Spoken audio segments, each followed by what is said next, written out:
What's up, family? Gerald the Bossman here. You're tuned into the Bossman Show on AM 1010, AM 1430, 1055 The King. Let the King out at 105theking.com and the Bossman Show at bossmanshow.com. Hit me up on Instagram, The Bossman Show, Twitter at Bossman Show, and Facebook, Bossman Show. It's the Bossman on your radio. Listen to the Bossman Show with your host, JR, Saturdays at 9 a.m. right here on AM 1010, The King. BS3 Network, changing the way you watch TV. Yes, BS3 Network, changing the way you watch TV, covering content and hot topics from A to Z, sports, music, society and culture, movie reviews, you name it, we have it. Check it out on bs3network.com or check us out on Roku, BS3 TV on Roku, as well as check out your favorite podcast on all podcast platforms or Spreaker.com/BS3 Network. You are now tuned to BS3 Network.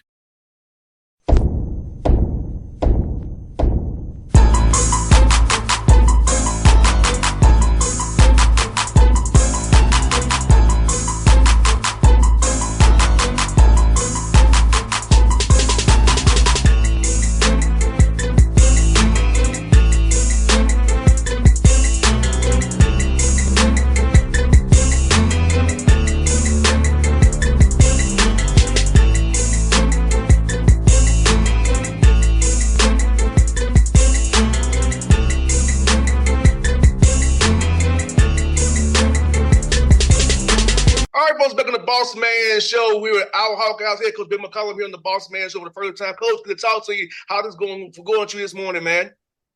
Man, it's going great. It's rainy here, but it's going well. I hear that, Coach. Let me ask you, man, talk about your success last year at Drake, man, doing what you did there and moving on here to Iowa. Just your journey in basketball in general and just how you decided you was winning so much at D2 now, took the challenge of going to the Missouri Valley Conference in D1, and now you in the Big Ten. Talk about your journey, Coach. It was very amazing to watch from afar. Yeah, absolutely. You know, I think it was never my intent to necessarily be at this level. It was just, you know, try to be great that day is pretty much all that we wanted to do and try to make a difference on kids' lives. And so, you know, we started off at Northwest and we ended up winning a lot of games and winning a lot of games very quickly. You know, I guess it's 15 seasons. It seems quick. And then, you know, schools came calling and it was like, okay, so we can make a difference on a different community. And Drake was that. Obviously after that, a lot of these Power Fives called and it's an even bigger platform. And so, you know, then you make the move here. It was never, I think too often when you focus too much on results or your future goals, I think a lot of times you miss the process of getting there. And so we weren't necessarily focused on this. It just kind of happened. Coach McCollum, let me ask you this, Coach. In Northwest Missouri State, you were 38-0 one year, 35-1 one year. So how did your team approach every game knowing that you were to hunt it every night? You expected to win every night, and everybody's kind of hunt you like this Super Bowl to play you guys and knock you all off. So how did your team handle that pressure every night knowing that you had to win games because everybody's coming for you based on your success? Yeah, I think that's the process of approach, meaning I've always – you know, I think what is the book, Ego is the Enemy? They say work is the work is the win. And we made that a priority in our program that every day your work is the win. Regardless of if you win the game or not, it has nothing to do with, you know, what you're doing on a daily basis with your practice habits. You know, I think, you know, specific to like the 38-0 team, this team had a lot to prove and you know, they kind of had an edge to them. I probably coached with an edge to me. Just, you know, I didn't get recruited Division I. You know, Division II, I had a partial scholarship, and so you just naturally create those different things in your mind that, you know, make you want to fight and not actually fight, but fight as a program. And so. So we did that and had a tough group, tough kids. I think the 38-0 team actually only had 11 kids on the roster. We redshirted 2, so we only actually had 9 that were eligible to play. So, just had kids that wanted to prove something. And coach, it's something that you said was about the process. Even me, almost 40 years old, I still go out and shoot every day and walk and exercise every day. Talk about kids getting that process method, that methodology, to have knowing they have a routine every day, have a purpose for your day, and everything having a reason why you do it, not just doing it to do it, and just getting everything out of what we do, being an everyday guy. Yeah, I think when you like focusing on results or, hey, I want to win a national title, doesn't get you any closer to winning a national title. Or, hey, I want to be healthier. I want to have a healthier lifestyle. I want to, well, that actually you can do, but I want to lose 25 pounds. It's like, okay, that's great, and I appreciate your goal with the end in mind. That's kind of the obvious goal, but ultimately it's the process that gets you there. And so if you can get excited about what people probably would call something that you wouldn't necessarily get excited for, your walk every day or whatever you're talking about, and then from a basketball perspective, just the practice itself, just get excited about that one drill, the one thing that you're focused on and in the present on, and that's what we've tried to do. But you just don't accomplish any goals by focusing on the actual goal itself, because that's irrelevant. It's still just making sure that you focus on your daily habits. 100%. And that's something I try to tell young men I mentor today, Coach McCollum, that, hey, it's a process. You have to really master your process, master your routine, because without a routine, you have nothing. You're just doing something to do it. So, and I know I'm big on mapping out my day, having my task here, what I'm going to do. So I try to pass it to the young men I mentor so they can put that into their games, because you can't just do it, what you do in practice with the coaches. You have to do it on your own and go in the gym on your own. Because let's talk about that, coaches, as well, having that drive to go get extra work in without you being around. Really honing in on your craft to get better every day. Yeah, I mean, there's a natural drive that comes with it, but you don't always just do things when you're actually motivated to do them. There's a level of professionalism that comes with some of the best players that I've coached and the best coaches that I've been around. Is, it's just like, hey man, I don't really feel like doing it. And there's days that I don't feel like doing it, but that's the separator. The days that you don't feel like doing it, can you get yourself up to be able to compete and go about your business, get your shots up, whatever that may be. Like we have a kid, Bennett Sturts, on our team, and he's going to end up being in the NBA, and he didn't have a single Division I offer. Well, he'll be here at 6, 7 a.m. every morning, and practice won't be till 10.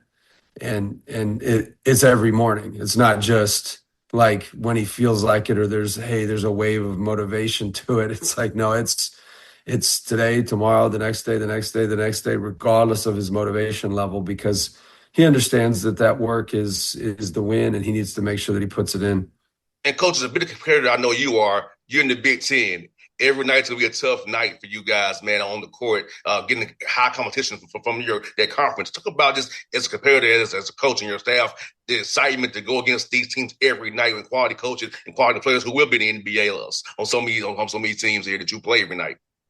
Yeah, I mean, it's fun. It challenges you to a different level, and ultimately, you're still your number one goal is to make a difference on kids' lives and in the community that you're in. And so, but if you can do that at the highest level and compete against some of the best coaches and players in the country, that's going to bring out the best or the worst in some people. And so, hopefully, it brings the best out of the kids that we coach and myself and our coaching staff. And the only way to do that, it's the old deal. If you're the best kid on your block, find a new block. And so we want to make sure that we find the highest level of competition and be able to play against that. And Coach McCollum, for a young man who watches these interviews with me and you today, what are you looking for in a young man off the floor? For as the pillars of your program, the values of your program that they must possess to be a part of this Hawkeye thing going forward that you're building? Because I know basketball, you get the talent's got to be there, but also those off the court challenges are very important as well to cohesiveness and winning as a team.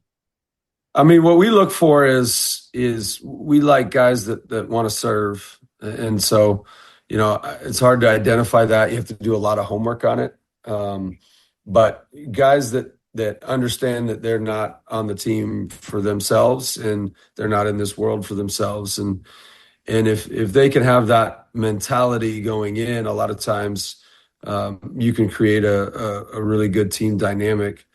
From a few other things, we're big on energy. So I like high energy guys and guys that like to get after it and compete. And then, we like guys with a little edge to them. And so, those are some things that we look for in the recruiting process. And coach, this summer, which having a whole new team, you brought some guys with you as well. But are you doing more playing or doing more team stuff, or you still focus on individual development as well as you kind of try to mesh all three before you come back here in August, really get started for that fall practice to get ready for November the 3rd? Yeah, we play a lot. I'm a big believer in 5-on-5, and so from a basketball perspective, the more 5-on-5 you can play, the better. And so we compete, we play, we get after each other. It's competitive every day, and that's just what I've always enjoyed doing. I like that as a player. So we do some drills and make sure that we do a lot of teaching and et cetera. But we love to play 5-on-5. And coach, talk about the team bonding piece of it in the summertime that allows you to redo that team bonding when this new portal NIL where it's a whole new team every year. Even though you guys are familiar with some of them are familiar who you brought with you, but talk about that team bonding piece of it and doing things in the summertime really to the cohesiveness, because you have got to really be together from now until March if you want to accomplish the goals you want to accomplish. So talk about that piece as well, coach. Yeah, I think the best team bonding is going through tough things, and so. The more we can make our summers difficult, like in the weight room with conditioning, even in practice, and put them in challenging situations where they have to respond as a group, I think that creates a better bond than any team bonding activity that can be done. And so we really put a lot on the basketball, the weights, the conditioning, that portion, and get it to a point where there's some failure there and see how they respond as a group. Then you do have your team activities, whether you go to the lake or different things that you do, go golfing, whatever it may be. And so those are great too, but more importantly, I think just competing against each other helps that. I also want to ask you about the nutrition piece of the equation here as well, with guys having to eat right, sleep right, rest and recovery there, prehab and rehab. Talk about trying to educate your guys on the importance of those things, because you play from November to March and you want to be healthy and not have these nagging injuries that linger all year long. So about the factor of conditioning now, as we're trying to build it every day here in the summertime, condition ourselves and eat right and do our right thing with rehab so we can be healthy come March and going to April, hoping that's Final Four. Yeah, I mean, I think taking care of your body, that's what pros do. And guys that want to have a professional career, they need to understand that. I think it starts with your sleep, obviously, just making sure that you actually go to bed on time and, get that whatever your body requires. 8 hours of sleep is kind of the common number, but, whatever your body requires, making sure that you actually do that. But too often with this generation, they'll go to bed at 2 and it's like, I went to bed early. I'm like, early? Golly, that's the latest I've been awake in the last 10 years. So yeah, I think sleep, and then obviously your hydration. And then after that, you do have your making sure that you eat right. I think it becomes difficult as a college kid to really discipline that. And so, what we try to focus on would be your hydration and your sleep first and foremost, because those are easy things to control. And then after that, trying to eliminate some, maybe the fast food that you would go to, some of your sugar, that stuff. And then it helps your body to be able to function late in the season. Coach, I got 3 more for you, Coach. One of them I'll ask you is this, Coach. At what point did you decide you want to get into coaching? Because I know you as a player. So at what point for you did you say, hey, I might have a coaching path and impact young men that way? Not until I actually graduated with a finance degree from Northwest Missouri State. And I went to work for Wells Fargo for, I think, 3 months. And then, kind of got the itch to come back and decided I wanted to be a coach, and felt like that was the best way to make a difference, and paid for my own way of graduate school, and then was a graduate assistant after that, and then an assistant for 4 years, and obviously the head coach after that. So it wasn't till after I graduated college that I decided I wanted to be a coach. And for you, Coach McCollum, we just come off for Father's Day and holidays like that. So how cool is it for you when your guys text you back on Father's Day or Christmas or Thanksgiving and say, thanks, Coach, for all what you've done for me? And I know it was hard at times when I played for you, but now I get what you're trying to do for me. And to seeing them be successful husbands, business people, have a successful corporate jobs and playing overseas. How cool is that for you as a coach when you hear back from your players knowing that you had an impact on where they are today? I think that's why you do it. At least that's why I choose to do it. And your greatest thank you is their success, not necessarily just being successful and being the best at something, but, just being a good human being that gives back to the community that they're in. And so, you see that in 10 years, that's the best thank you can have, regardless if anybody ever tells you thank you or, whatever it may be. It's not really why you do it. It's, hey, this is the difference that you made. And you can see that and you can identify it. And it's like, man, that feels good. And that's why you coach. And that's one, Coach. Also have a food podcast as well, Coach, on food blogs. I want to ask you, what's some cool spots out there in your town where you can eat at when we go across how guys play? What's some cool spots for us to come and eat and see what this is all about there, man? Man, if you're coming to Iowa City, oh boy, there's quite a few. Joseph Steakhouse right there. There's Iowa Chop House. There's Basta, which is really good. Yeah, I mean, there's some spots now. And then if you're trying to just get something quick, I always go to Estella's, which is like a kind of Chipotle, but I think better. So there's some spots here. No doubt, Coach. We're gonna put them in our little Excel spreadsheet.